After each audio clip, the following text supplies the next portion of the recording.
Dhani watches a lot of television and movies. John does not.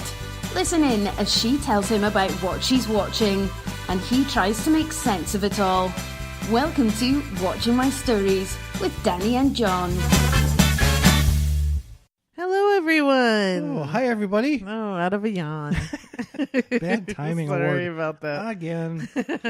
I'm Dhani. And I'm John. And this is Watching My Stories. And what are we about? We are a podcast where me, Dhani. You?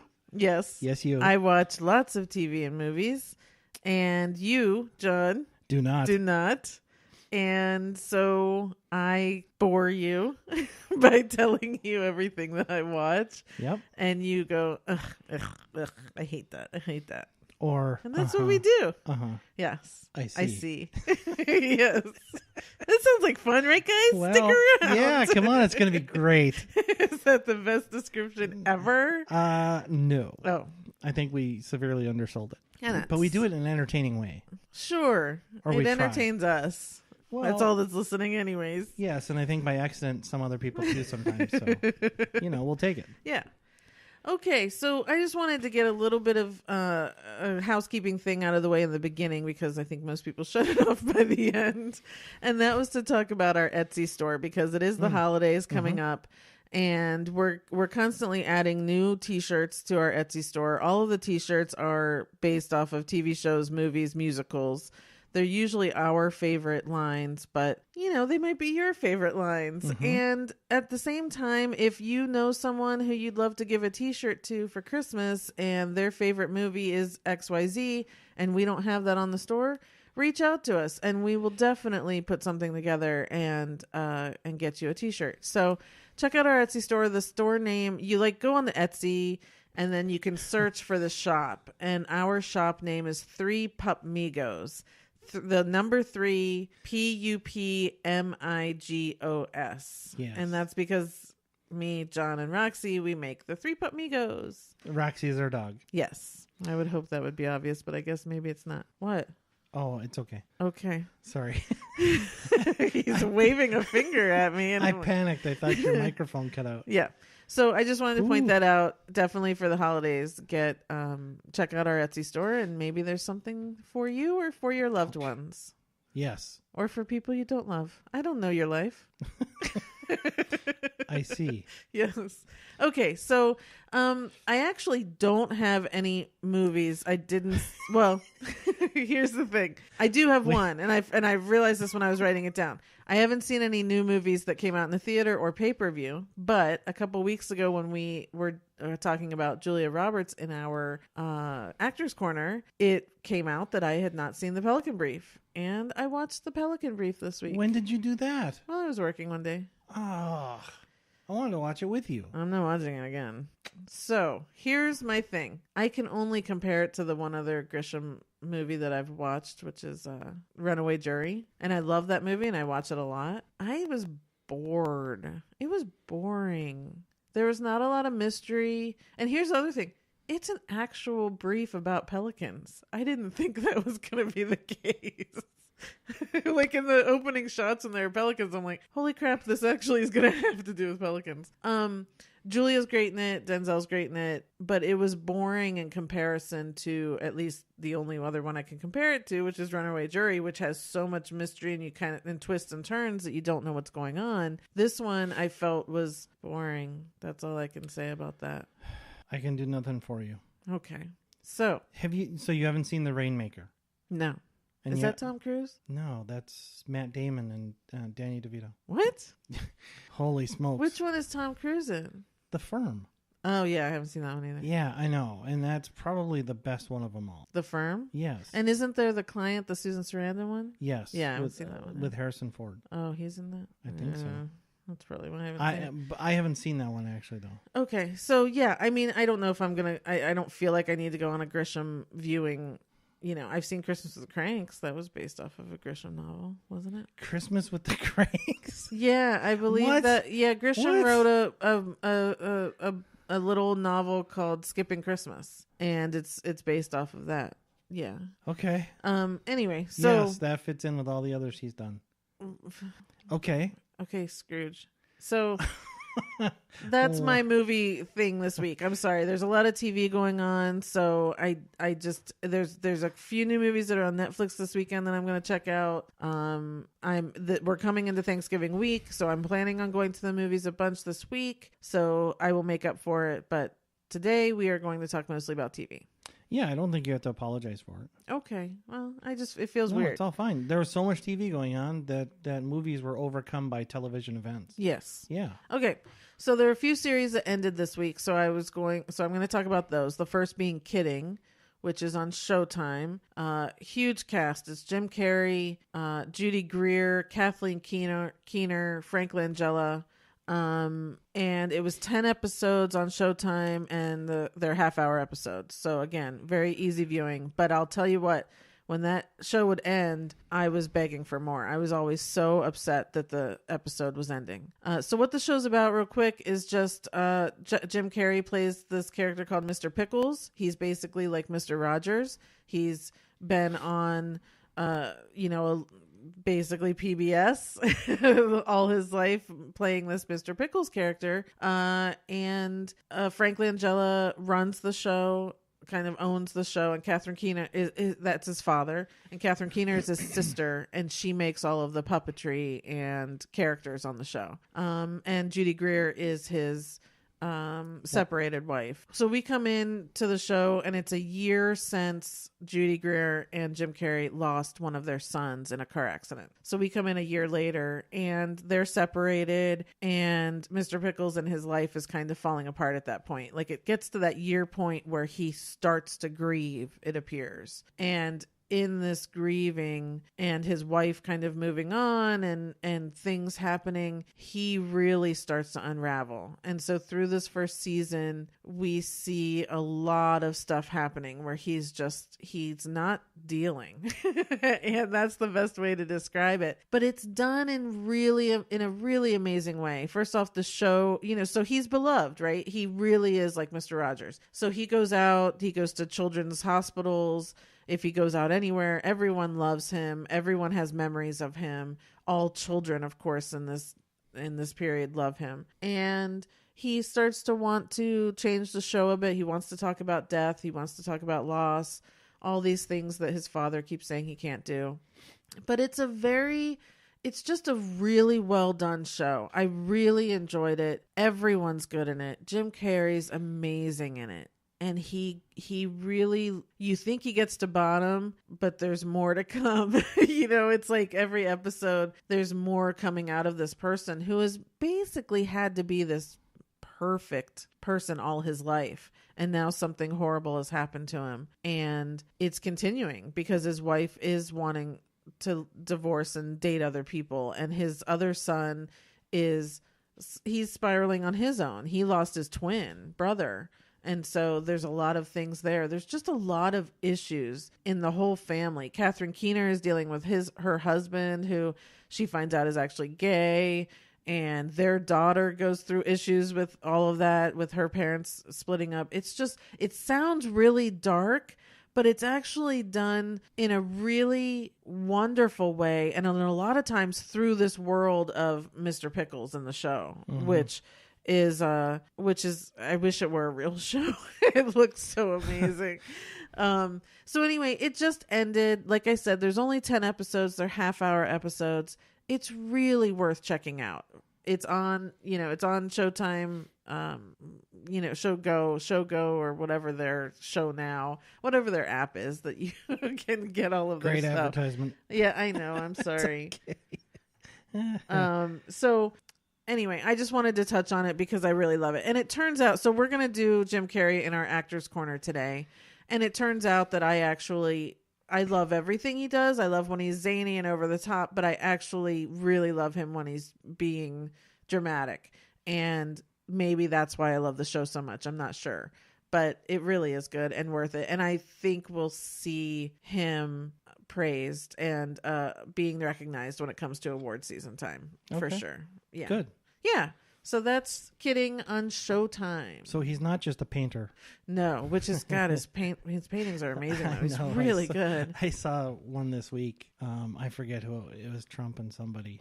It was just good. It was really good. It was just, The next show that ended this week too is American Horror Story Apocalypse, which is the 8th season of American Horror Story. And I don't know if there are going to be more. Now, online, they have space for a 9th and 10th season. I'm really hoping they don't. I'm really hoping this is the end, because I know Ryan Murphy has a deal now with Netflix, and these last 2 seasons have just been wah-wah.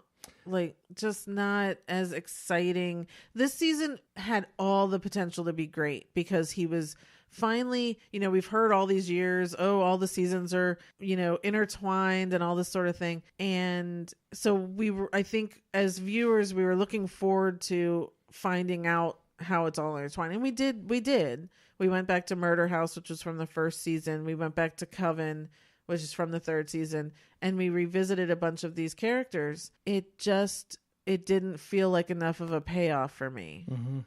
It's 10 episodes in this season. It starts out with the apocalypse, which felt very exciting. And we got introduced to, basically Satan's son, which is back from Murder House.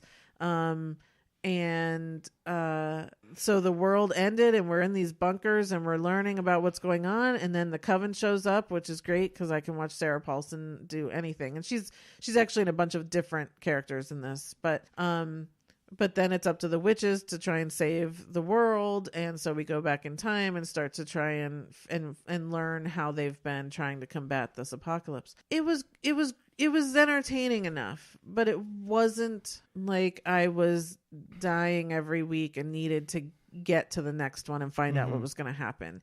And so, especially in this finale, they completely tied it up for us. They fixed, what they needed to fix. What? Really? Because I saw a story in USA Today entertainment section yesterday. Their entertainment writer, critic, was completely thrown by the finale. Couldn't figure it out. There's a lot of weird stuff that happened. It was kind of a free-for-all and didn't tie things up. And that's... Oh, it did. It completely told us the whole story. Really? Okay. Yeah. Oh, yeah. Cool. And it answered questions I didn't even have, because there were a couple kids that were introduced in the 1st episode, and we were told they were special, and that's why they got to be in the bunker, but we didn't really know why. Well, we found out in the last episode, they brought them back and told us why, and I was like, oh yeah, those kids. Like, I had completely forgotten about it. So they could have let that stuff go, but they really didn't. I thought they did a good job of tying it up. But to me now, I feel like it's tied up. Don't do any more. Like, let's leave this where it is, and let's go to Netflix now and do whatever new stuff he's going to do. Right. So we'll see. I don't know. It's fine. I think if you're a fan of the show, and especially all of these characters, definitely check this season out, because you want to know what happened to all the characters. There are some that died, and we brought them back, and all that sort of stuff. So Jessica Lange showed up again. It was very entertaining in that way to see people come back. And the great thing was, some of these people who had been killed went to hell. We got to see their scenarios in hell that they had to play over. Like, one of them was, she was a horrible actress witch, and she just was really bitchy and mean to people. Her hell was, she worked at a Bed Bath and Beyond, and there was a line of customers that had complaints. And so she just had to keep dealing with these customers. So, I mean, again, there's always those fun things like that. So it was fun, and it's fine. I'm glad I watched it, but I don't need any more. Right. Now there's another one. I'm probably going to watch it. So I don't know. Well, but we'll see. We know you will if they do another one. I know. I suck. Okay. So that was what? American Horror Story Apocalypse. Okay. So the next one is a Netflix show that just came out yesterday called The Kominsky Method. Another great cast. It's Michael Douglas and Alan Arkin. This is 8 episodes. They're less than half hour episodes. Easy peasy watching. In less than 4 hours, you're done with the whole series, if you want. So this was created by Chuck Lorre. Everyone knows he did Big Bang Theory and 2.5 Men and Mom and all the misogynistic CBS shows, but that's what he does. So this is his foray, I guess, into the net. Well, actually, he created Disjointed, the Kathy Bates Netflix show where she runs a weed shop. Okay. That was created actually with David Javerbaum. Okay. So David Javerbaum is a friend of the show.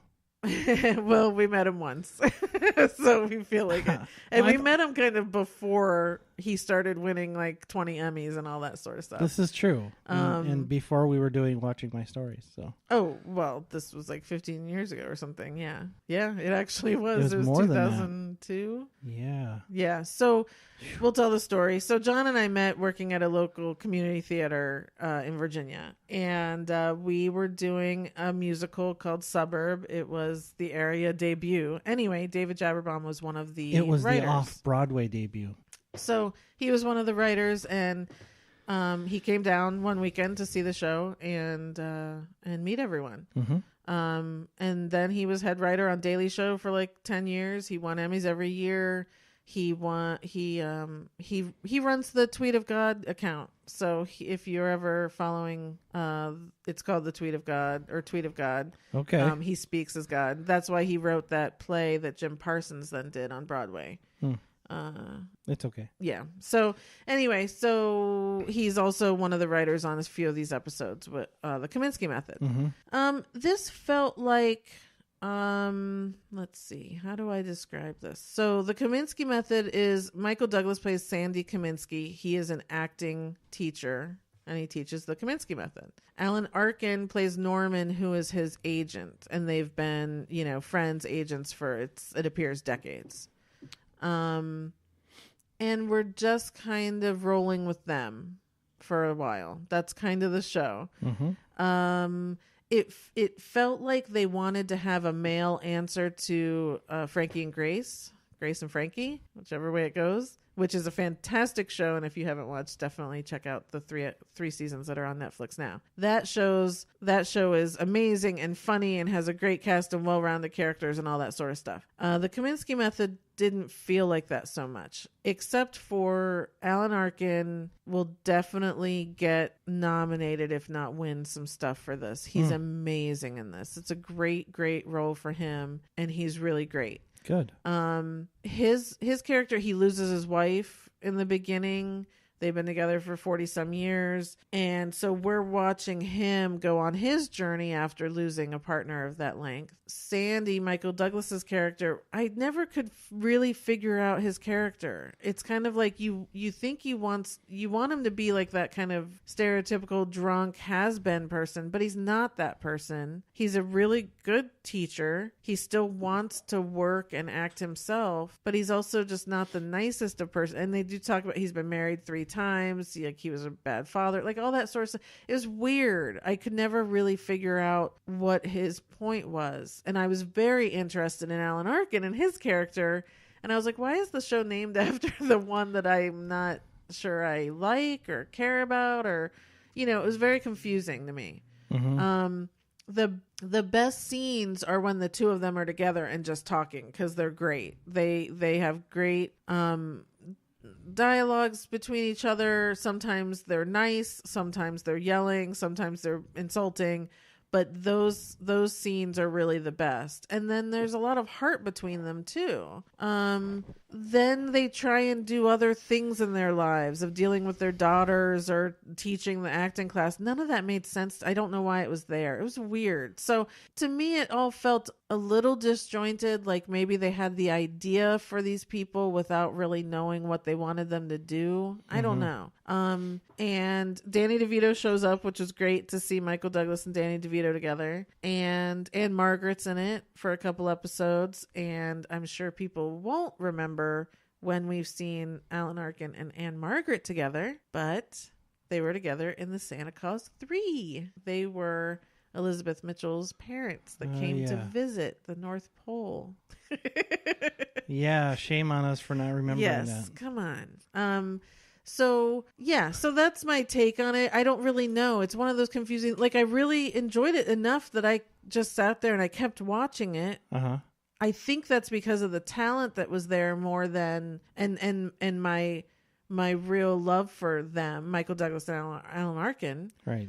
More than the content. I kept finding myself going, okay, maybe the next one will get better or explain to me who that is or what the point is. So it was interesting. It was a little weird. So I kind of hope it comes back for a second season, because maybe then we can dive more into them and that sort of thing. But I am excited to see Alan Arkin get some recognition for this. He's really, like, there's a scene where he goes to pick up his dry cleaning and there's a dress of his wife's there to pick up.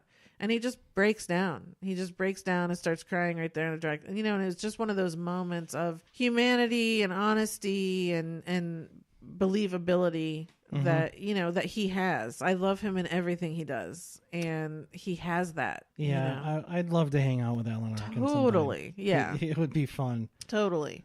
Yeah.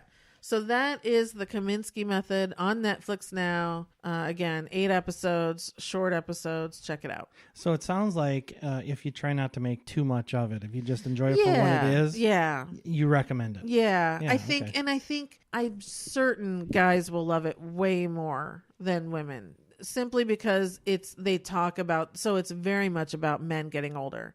So the first 4 episodes are focused mainly on Michael Douglas and having to pee all the time, but of course he can't pee because his prostate's too big. So that's really the first 4 episodes.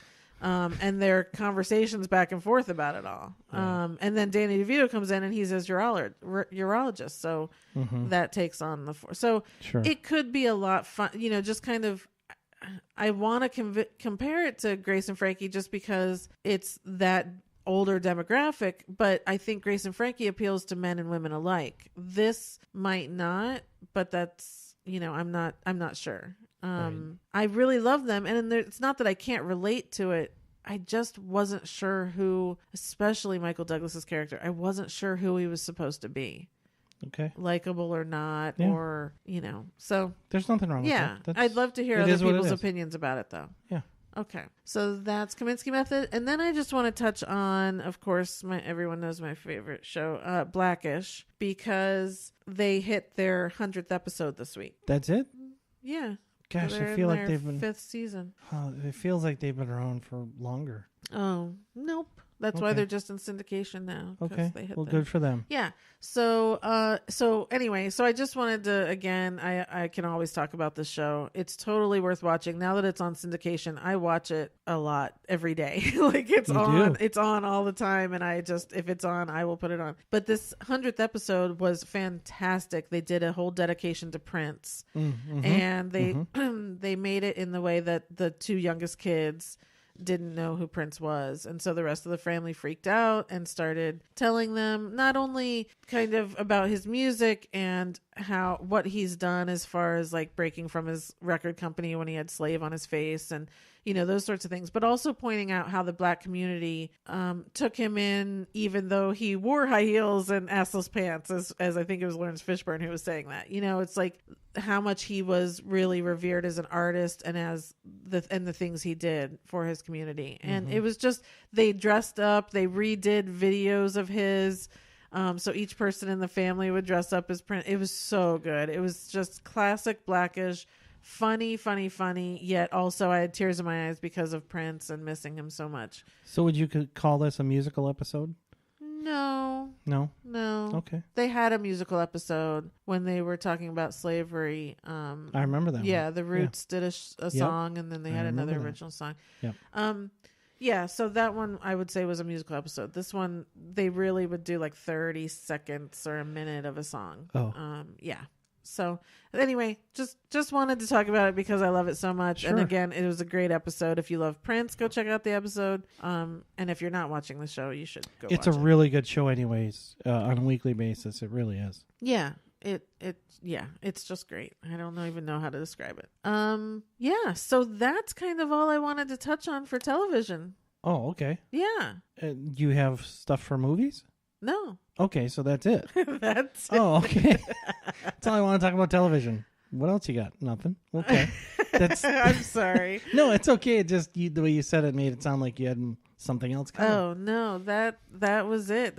I'm just so weirded out by being finished so early. Some weeks. I guess so. Yeah. What are you gonna do? So we just go on to the Actors Corner.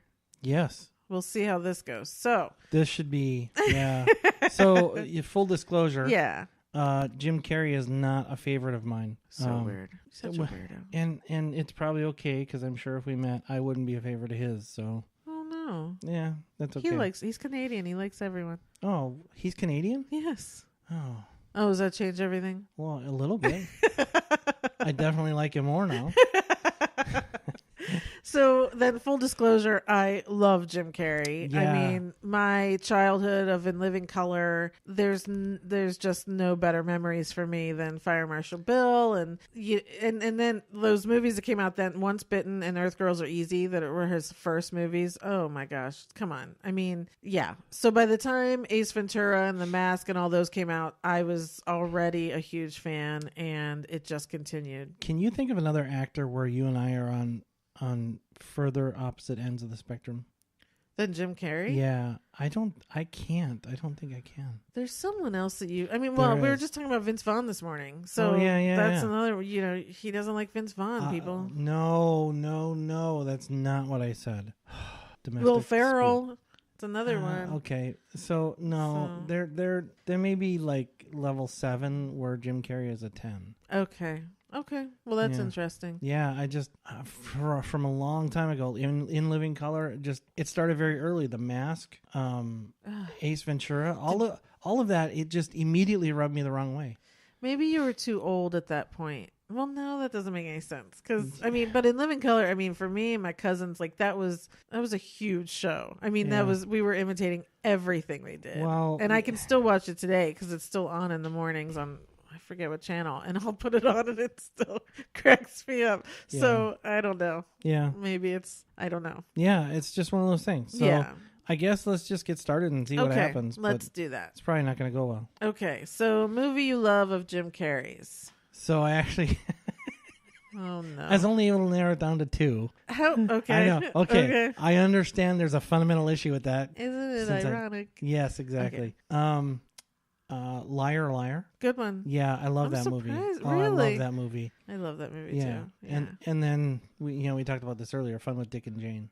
Yeah. Yeah, that's. I don't know why. It's a good caper. And he's funny. And look, I don't like Taylor Leone that much, but I really do like her in that. Well, maybe we're on opposite ends of the spectrum. Nope, I don't like her either. Sorry, Taylor Leone.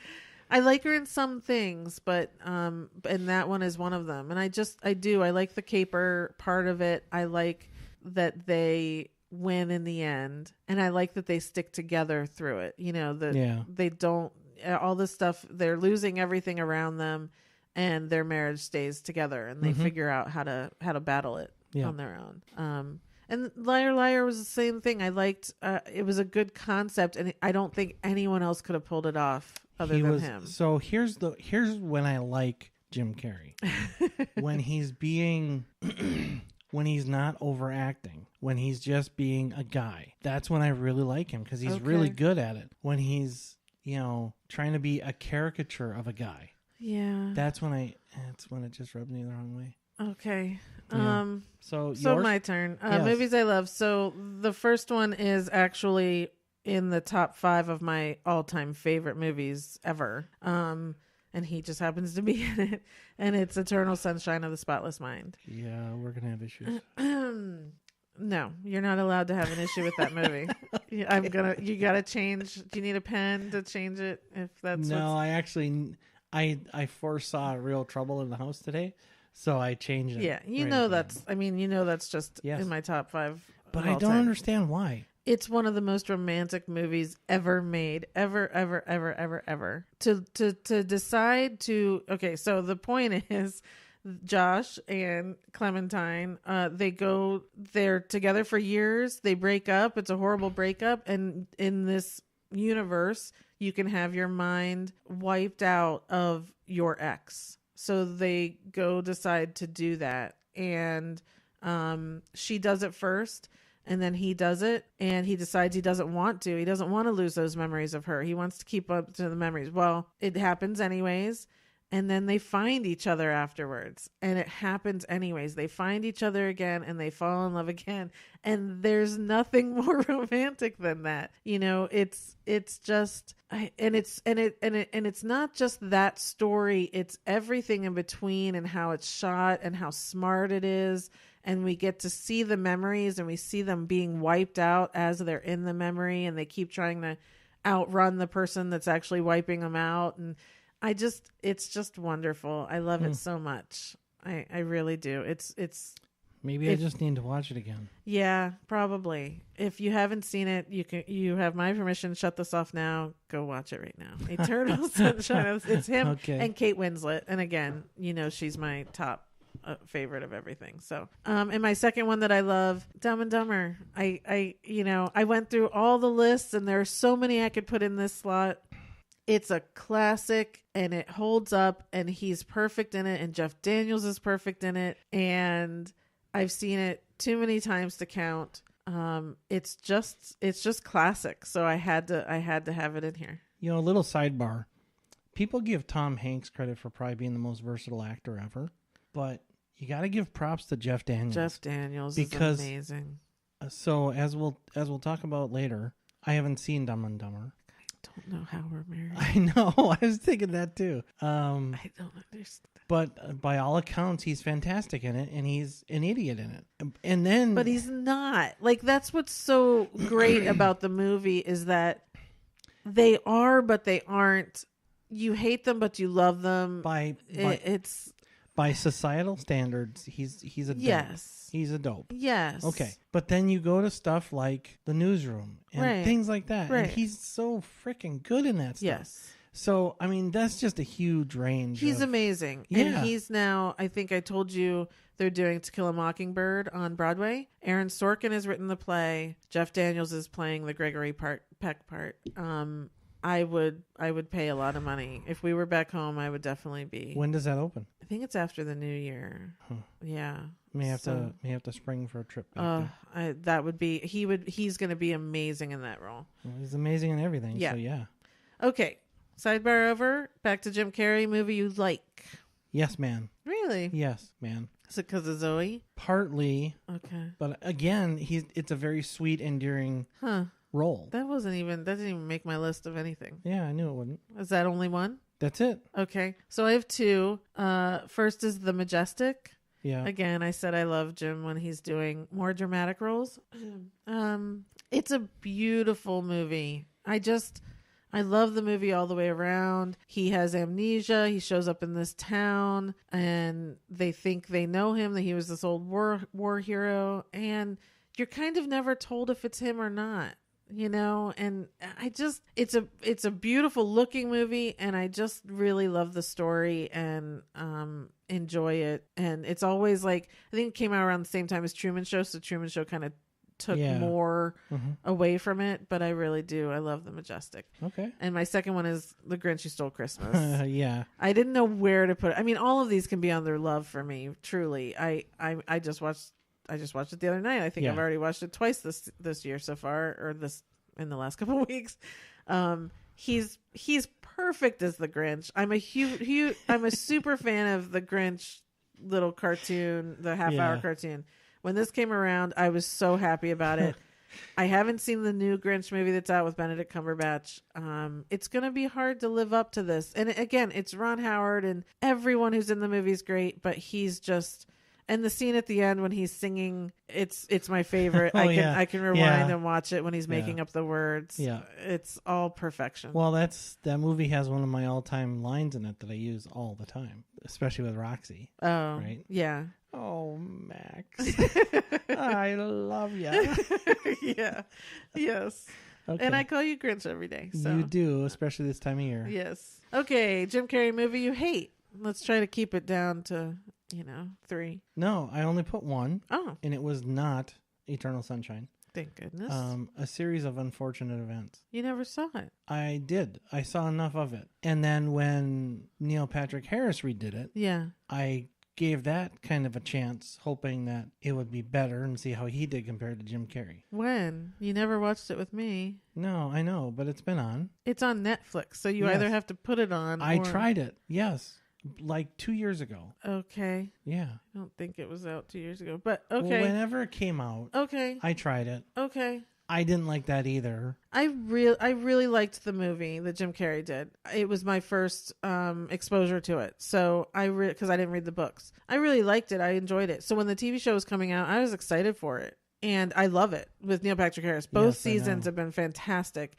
So they have one more and it's the final season. And I think Neil Patrick Harris got more time to explore the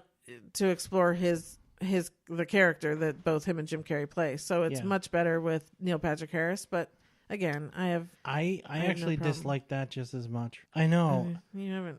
Okay. I know we're about to have real trouble here. No, I just don't think you've actually seen it. But okay. For me, movies I hate, I have two.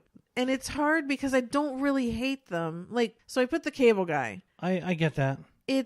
It was enjoyable. I kind of liked Matthew Broderick in it. It had some funny scenes, but overall, it's hard for me. Like, I've probably only seen it a handful of times. It's hard for me to rewatch it. Yeah. And the second one, which I also hate because I hate to hate, but I don't really hate it, is Me, Myself, and Irene. It was a Farrelly Brothers movie. So I really wanted to love it because it was Farrelly Brothers, but it falls short for me. Yeah, it was not their best effort. It just, I don't know what it is about that one. So those are mine. Okay. It's okay. Okay, Embarrassed you haven't seen? No, Secretly Loved. Oh, I forgot about that. Oh, come on. We got to go in order here. Oh, Your okay, OCD go is ahead. going to kick in. How the Grinch Stole Christmas. Yeah, well, we'll see about that if I can get you to watch it once. Okay, let me do my Secretly Loved. Let's see. I have my whole list. I forgot to write something down. So I'm going to choose, and this is going to be obscure, of course, Doing Time on Maple Drive. It was like a Lifetime or a TV movie or whatever. Yeah. And it was so good. And he was so good. He was an alcoholic and he couldn't like admit to his family he was alcoholic and all that stuff. Yeah. Yeah. So good. Love that movie. Yeah, that was I don't know. It was heavy. I don't know. You don't? No. Oh. I don't. Okay. We fought over unfortunate events, and I could probably put Once Bitten under there too, because I really do love Once Bitten. Okay, Embarrassed you haven't seen? Dumb and Dumber. You should be. I am. We'll fix that. That I can fix easily. I am suitably embarrassed. So this one I'm actually really embarrassed about. Man on the Moon. Yeah. So here's the thing. And it sucks because I loved Andy Kaufman so much. I didn't like Andy Kaufman. And I don't like Jim Carrey, so there's... You watched Taxi? Yes, I did, and he was my least favorite part of Taxi. Vodka? Yes. You did it with another woman. No. Yes. That's not allowed. Okay. But I haven't seen the movie, and it was a little bit kind of because I heard he did he was supposed to do a fantastic job. I'm sure he did a great job. And for me, it was just a little bit like I didn't want to, I don't know. There's so much mystery to Andy Kaufman, and so it was like I don't know. But now I should probably just go back and watch it. I have nothing to say to that. Okay. And what do you want to add to the watch list? Kidding. Seriously? Yes. You make it sound so good. It is so good. And but you probably won't like it. I probably won't, but it's still, it's only 10 hours of my life. 5 hours of my life. Yeah. So it's good. I think you will. I think you would like it. It might be a little dark for you. That's fine. I don't have anything that I would add to my watch list. What about Man on the Moon? I don't know. It's not like I'm sitting there going, oh yeah, I got it. I think I would if I saw it come on now. I think a default for this format of this list has to be if there's something you're embarrassed you haven't seen, then that at least has to be on. No, because that's like people who say, like, I haven't seen It's a Wonderful Life. I might be embarrassed I haven't seen it, but hello, at my age, I would have seen it now if I wanted to. So I don't want to add it to my watch list. You haven't seen It's a Wonderful Life? No. Why not? I don't want to. I mean, it's just that simple. Well, I've never had a desire. Yeah. So honorable mentions. I think I talked about most of them. On my list I have In Living Color, Once Bitten, Earth Girls Are Easy, Doing Time on Maple Drive, Ace Ventura. I mean, my gosh, I know the whole thing by heart. Sorry to hear that. Watched it a million times when it came out. The Mask. Again, that was just great. I did have Liar Liar on here. Truman Show. I love the Truman Show. I know you said you don't like it, but I love it. Bruce Almighty. Here's the reason I like Bruce Almighty. It was the first time I saw Steve Carell. Mm-hmm. And he was the thing I came out of the movie saying, who's that dude? Mm-hmm. Because he cracked me up so much. Gotcha. That's mostly what I remember about that. Dick and Jane. Horton Hears a Who. Yeah. That's very sweet. Sure. I did have Yes Man. And then his Christmas Carol. I really liked his Christmas Carol because it was they did the same thing as Polar Express with Tom Hanks, where it's animated, but you can see it's Jim Carrey and he plays Scrooge and he plays all the ghosts, and so it's really entertaining, and it was a little scary in a little bit there, but for kids, I thought when I was in the theater and I was like, oh, kids are gonna be scared by this, but I really liked it. And okay, so for me, you can tell there's not a lot that he can do that I don't enjoy. Yeah. Yep. Good for you. Yeah, Grinch. Hey, near as I can tell, we survived this episode, so that's pretty good. Yeah, I mean that wasn't too hard, right? Not so far. My We'll see what goodness. happens off the air, but Oh my goodness! oh my goodness! Oh my goodness! What happens off the air? You're gonna go take a nap. So You are too. maybe. Uh-huh. I have movies to go watch. See you later. I just started the Ballad of Buster Scruggs, so I gotta go finish that. Yeah. Okay. Yeah. All right. Okay, everyone. So same old thing. Check out our website, watchingmystories.com. Follow us on Instagram, Facebook, and Twitter. And shout out to us. Tell us what else we should be watching. Tell us if you disagree with what I'm saying. We'd love to hear from anyone. And if you like the show, then definitely share it with other people. Yeah. Give us some feedback. Yeah, for sure. So this was a short episode. You're welcome. The last thing I want, which I did mention a couple weeks ago, is the trade-off we're having with another podcast this week for Thanksgiving. So Pop Culture Nickel is the name of the podcast. It's run by Marc and Jeannette. They're married. And he reached out to me because he knows I'm a Friends fan, and he wanted to rank the top 5 Friends Thanksgiving episodes. That's what they do on their podcast every week. They take something and they come up with the top 5. And so I sent him my top 5 in no order, and they're watching it. And their next episode comes out on Wednesday, the day before Thanksgiving, and they are going to rank these 5 episodes. Mm-hmm. And they have a really cool format where they talk about something. They set a timer for 5 minutes, so they'll talk about number 5, and they'll set for 5 minutes, and they talk, the buzzer goes off, they're done, they go to number 4. Maybe we should do that. I'm sorry. Continue. Sorry. And so anyway, everyone check out their podcast on Wednesday or even on Thanksgiving. Wow. And it's called Pop Culture Nickel, and they'll be ranking the top 5 Friends Thanksgiving episodes. And then we'll talk about this on next week's episode that comes out on Sunday after Thanksgiving. I'll talk about how they ranked them, and then we're going to rank them ourselves. Yes. So check it out. Check out their podcast on Wednesday, and then we will be back on Sunday. And what's the name of it? Pop Culture Nickel. Yes. Yes. You'll like them. They're Canadian. They're very nice. Yes. Yeah, it's a good time. So we will talk to you guys then next week. Until then, I'll be watching my stories. Thanks, everybody. Thank you. Have a good one. Bye.